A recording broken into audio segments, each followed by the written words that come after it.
I this this live stream is about those times when you're experiencing conflict and friction, and it seems like everywhere you go, it's just the world is not necessarily working in your favor, I would say. That can be how it feels sometimes. I had one of these days yesterday, and again, I've got to go back and if you've listened to my other videos, sometimes I talk about Arthur, that cartoon bunny, the weird looking cartoon bunny, and the episode where he says, "You never know if you're having good luck or bad luck." It's kind of like that, where you're never quite sure if the resistance and friction you're encountering from all sides is actually just trying to direct you to something else.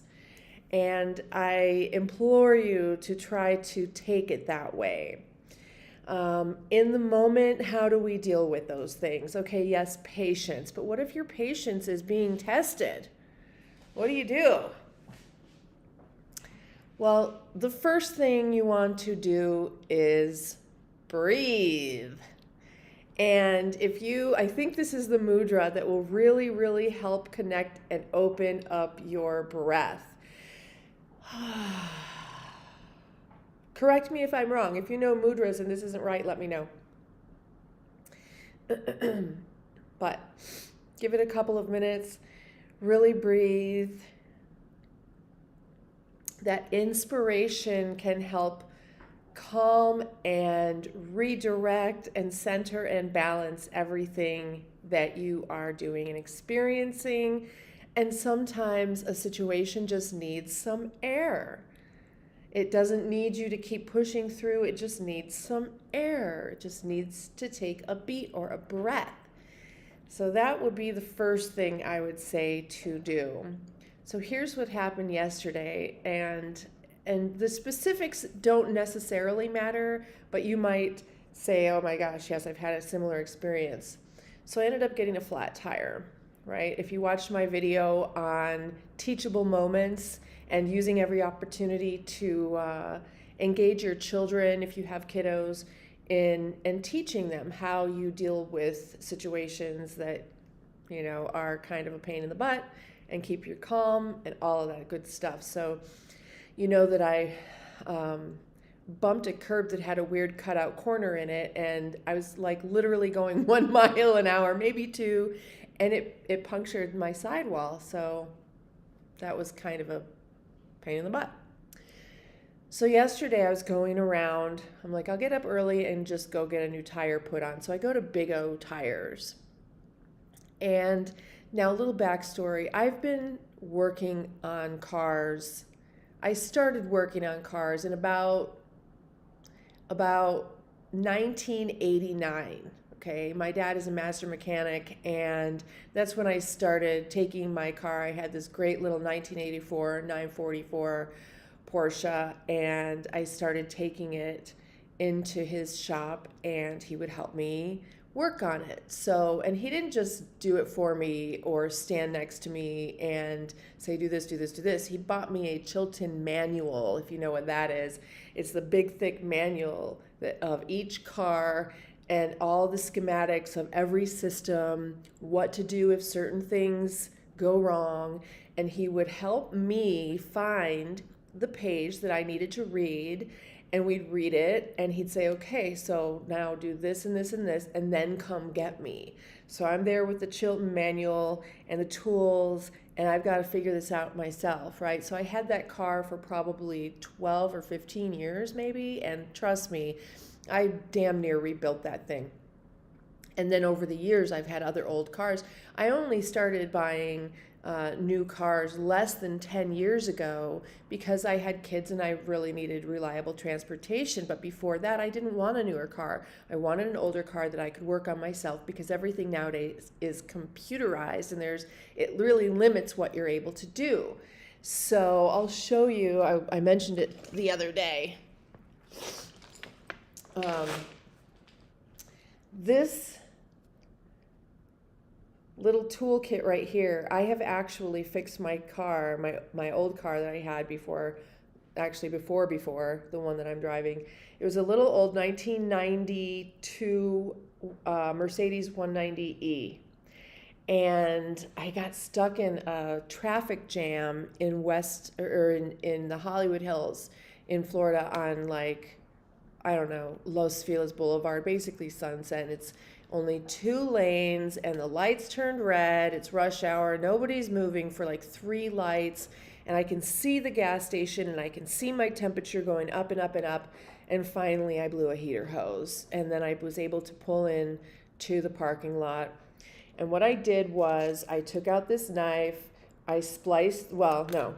First I had to unscrew the bracket thing that goes around the hose.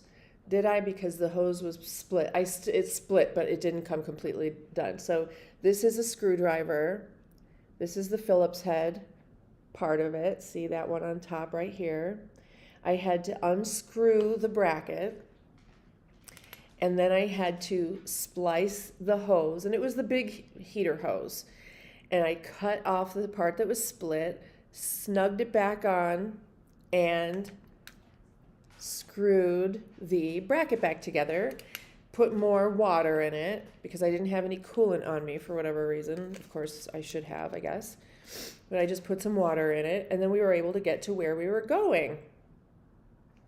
Now, I didn't have to wait. I had to wait for everything to cool just a little bit to touch it because it was hot, but because it split and released all the pressure, I didn't have to wait that long. So, I do know what I'm doing. I know about cars. I'm not completely ignorant, right? So there's your backstory. I know a little bit about cars and tires. I replaced brakes. I replaced tensioner pulleys and tensioners, the timing belts and all that good stuff. So I know what I'm doing a little bit, right? I'm not an expert master mechanic because it's not my job. I don't do it every day. So I go to this tire place, Big O Tires, and the guy won't sell me one tire. So first he's like, well, how old are your tires? And I know what he's getting at. He's going to try to sell me a whole new set saying, oh, these are old. There's 10,000 miles on these tires. They're brand new. And so he goes out there and he's thinking, I can see his wheels turning. And he's like, well, we don't have this exact brand. I'm like, I just need the same size of tire. He's like, well, we won't sell you the same size of tire because it'll mess up your drivetrain. No, it won't. No, it will not. Don't let anybody tell you that. You need the same size of tire, right? I have two 45/50/20s. I just need the same size of tire and they have it there. And he says they won't install it. He'll sell it to me, but I have to go somewhere else to have it put on. So I'm like, no thanks. Bye. I will never go there again.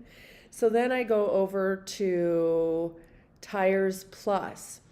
And he's more than happy to put a tire on, but he doesn't have the one that I want. He's got one that's like 4 times as expensive as what I need, and as all my other tires were, because they were just cheapy tires. And so I said, well, go ahead and order it. But then I went down the street to Sam. First, I stopped for lunch and gave it some air. And I thought, I'm a Sam's Club member. Let me go over there and see what Sam's Club has. And lo and behold, first of all, these tires that I have on my car now, which I'm getting new tires today, they are the cheapest, crappiest tires in the world. And I bet a better quality tire would not have popped when I hit the edge of that corner of the curb. They're just so crappy. I haven't been able to keep air in them. It's been horrible. And they're just the cheapest tires that you can get. So I go over to Sam's Club, and they've got Pirellis for my car for about the same price, a little bit more than each of these crappy tires. So I decided just to get a whole new set of tires. I did put Pirellis on a BMW that I had way back in the day, and man, it just changed everything. It changed the way that car handled. Problems that I thought the car had were resolved when I put better tires on the car. So I'm like, you know what, let me just go ahead. Winter is coming and I'm going to be driving up and down the mountain in blizzards, presumably like last year. And so let me just go ahead and get new tires. So then there was that. Okay. And that was fine. Every place had a really long wait. They're short staffed. People are, I guess, slower and not as energetic as maybe they used to be. And everybody has a crappy diet these days. No fault of their own. It's just the world we live in. So that was that, right? And I just had to allow the friction, allow the resistance, and breathe through it, smile. Because what don't we want to do? We don't want to attach and get emotional about something, because then it causes this big pendulum swing. It creates karma. When you are super positive or super negative, then it's going to create an equal and opposite reaction, right? So then you're on this swing back and forth and back and forth. And you want to maintain a balance in the middle so that you don't create those big swings in your life. And this is something that I've known forever, but I'm more learning how to embody the concept to create a happier, healthier life, right? This is a very Buddhist observation. Now, Buddhism is not a religion. I know people think that it's a religion. It's not. It's a philosophy of how to deal with the energy of the universe that we live in so that you can avoid these big swings, karma, right? So I'm just trying to maintain my balance and focusing on that, and waiting and just seeing other people come in and get all huffy and puffy. Like when I went to Tires Plus, this one guy was huffy and puffy, and I was actually ahead of him in line, but then he managed to get the attention of the guy, and the guy started handling him. And instead of me getting huffy and puffy, like, I was here first.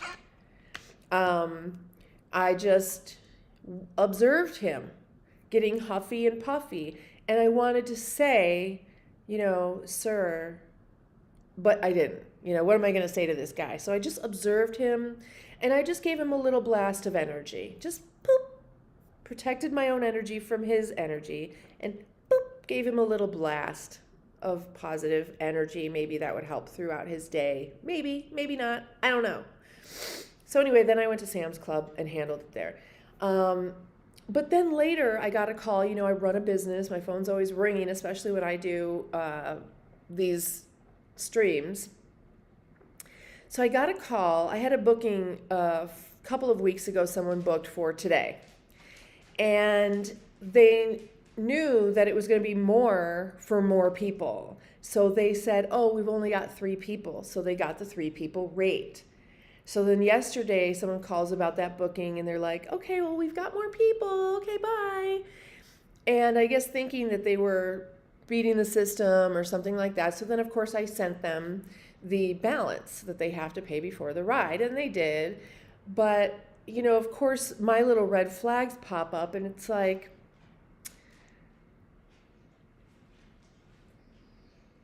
what's really going on here? And I didn't put that much thought into it because I want to be balanced. I don't want to attach and create those big swings, right? I just handled it and moved on with my day. But it was like all day yesterday. And there was another situation too where someone was like demanding my personal information from me. And I'm like, that's not going to happen. I'm not doing that. And again, don't attach to it. Don't get super crazy about it and start spouting off. The point is how to deal with resistance and friction and things like that, right? Breathe. Remember, take it as the ability to strengthen your spiritual muscles. Take it as the opportunity to get better at remaining centered, calmed, and balanced, and breathing. And visualizing. If you've done my manifestation videos and you know the meditation that takes you into your own workshop or studio with the holographic movie screen where you can visualize situations or anything you want playing out. And you can visualize it playing out in a variety of different ways, or you can visualize it playing out exactly how you desire for it to play out. And you can even watch it backwards, like start with the end that you want to see and play it backwards to see which steps you take and what kinds of things will happen leading up to that point. And as we know, thoughts are the beginnings of the third dimension. They're vibrations, they're energy. Thoughts, when you run them over and over and over, they become things, the reality that you're living in. So, you want to allow those to play. You want to take on the friction of the world as opportunities to flex those spiritual muscles and stay centered. Don't go crazy with it, because then there's that pendulum swing again. Breathe. Stand on the bare earth with your bare feet. Lay if you can. I had the opportunity to lay on the earth the other day. Oh my gosh, I just could have stayed there forever. It was wonderful. And I don't get the opportunity to do that very often. So, man, that was just like one of the best experiences I've had lately. So this is how we together can bring more balance and peace to the entire world.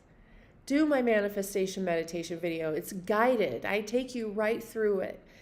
What you're going to do when you embody this wonderful balanced energy is then protect yourself, your bubble, infuse your bubble with energy and the intention of protection. Guard your sanctuary. That's you. Guard your heart, right? Guarding, you're allowed to protect yourself. You're allowed to keep things out and invite things in intentionally. So then your heartbeat literally is the thing that sends out your pulsing energy to the world and attracts back that same vibration. When it says raise your vibe and all of that, well, it's not just the thought of raising it, it's the quality of your heartbeat that is affected and that sends out your pulse. It's your beacon. It's your frequency. So allow and visualize your heartbeat sending out that beacon and that pulse and drawing back to you the same. So if you're freaked out, your heart's freaked out, and you're going to draw back freak out. Bummer, right? Don't do that. Calm, centered, breathe, ground, visualize what you would love to see. And take baby steps. I know sometimes we're tempted, as I have been, to imagine these huge leaps. But then what do we have? The big pendulum swing, equal and opposite reactions. So take baby steps. You might know what you want to see in your life and everything, but there's beauty and there's wisdom in enjoying the journey instead of trying to make it happen tomorrow. Sometimes we need to do that. I get it. But then get ready for the equal and opposite reaction. So take it nice and slow. Breathe into it. Allow time, just as a seed needs time to grow that root so it can grow the leaves and the buds. And just as a tree needs time to grow roots, the big deep roots and leaves, in order to support itself. If you just grow in the three-dimensional reality without growing those spiritual roots, you can't hold it. It won't maintain. You'll fall over. Imagine a tree that has no roots. It'll just go, woo. We've got to grow internally at the same time we grow externally. If you take on too much in the third dimension without being ready and creating that infrastructure on the inside, it just isn't sustainable. So, and trust me, I'm a master at creating in the third dimension really rapidly, but it's the sustainability that we're after. The long-term change that is sustainable, So we want to baby step that up. So go into your workshop, which I call your levels. This is something that I was taught when I was like 11, 12 years old. And they call it your levels because it's the levels of consciousness, and you're going into your subconscious. You walk up the stairs, open the door, you're in your workshop. You have everything in there that you could desire, that you need to help you along your way. All of the tools, and you can add tools, you can take tools out. You've got an apothecary for healing. You've got your big holographic movie screen for visualizing. Maybe you want a big drafting table to work on ideas, inventions, whatever you want, you can have there. And sometimes just ask yourself, what do I need in this moment? And allow it to come to you in that space. And what you're doing is you're building your interior. We're not just these external creatures. You're building your interior. That's what's more real. That's where you will find your true potential and gifts and what you were put here to do. You are one of billions, but your contribution can only be given and activated by you. And it's important. Your contribution is just as important. So if all of us are able to find what our contribution is and do that and allow that to come through us, we are the technology. This is all a big, let's call it a machine. And as soon as we all tap into what we're supposed to be doing in this big machine, it'll work right. So the more and more you tap into what your true potential and your true contribution, your real meaning in life, the better you will work and the better your life will work, and the impact you have on the people and energy around you to do the same. Like Nelson Mandela's speech by Marianne Williamson. When you shine your own light, you give others the permission to let their light shine. Just by doing it, that vibration helps others find their perfect mission and balance. So, excuse me. I don't have a drink next to me. So, I just want to give that to you today. Know that we're all working together. I am not preaching to you. We're on this path together. If I didn't look, I've got, I think, 19 subscribers. You know, every day I get another subscriber. It makes me so happy. One day I'll have 19 million subscribers. Who knows? But it's us right now, this little itty bitty baby incubator that we've created. If there wasn't reassurance to me that people were watching and wanting this content, then I wouldn't be manifesting this. I'm doing this for you.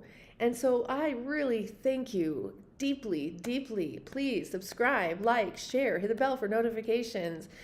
So far I've been doing these live streams just because it's the easiest way to record, and I love it when people jump on.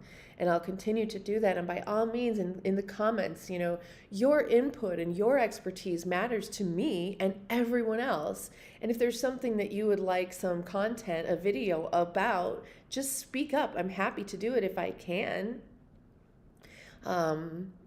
It seems like the videos on sort of, uplifting, empowering. My channel was called Density to Destiny, but I just changed it to my name because that's just who I am. So, but it is about going from the density of this materialistic world, not that you can't have material belongings, but to your destiny. And that's going to be all of the things, all of the energy work and lessons and flexing your spiritual muscles. And I've studied so many religions and philosophies that I hope I can share some of these with you. I'm not an expert, but I sure have spent a lot of decades researching all of this stuff, so I can bring you some information that hopefully will help you on your journey to the next step of just, sometimes it's just in the moment, happiness in the moment. Breathe. You know, yesterday I was feeling that friction before I even left the house. I'm like, this is a weird feeling, like really weird. But I just embodied it. I was like, okay, this is my day. And then I went into the world and experienced that that vibration and its match. So sometimes if it just doesn't feel right, just know that's your day. Embrace it and learn from it. Don't react. Breathe. I guess I need to research the mudras a little bit more so I can really bring you the exact mudras that will do each particular thing. But there are so many videos out there about them. But what I found is most of the videos on the mudras, they skip the most important, well, I wouldn't say the most important, but the most powerful ones that everybody needs to know about. That's this one. So I guess that's my task for today. I just received that from you, and I will definitely make that happen and come back with a video on mudras. So again, thank you. I appreciate you. I'll just say, I guess, namaste, which in Sanskrit means the divinity within me honors the divinity within you. I see you. Okay. Love you. I truly do.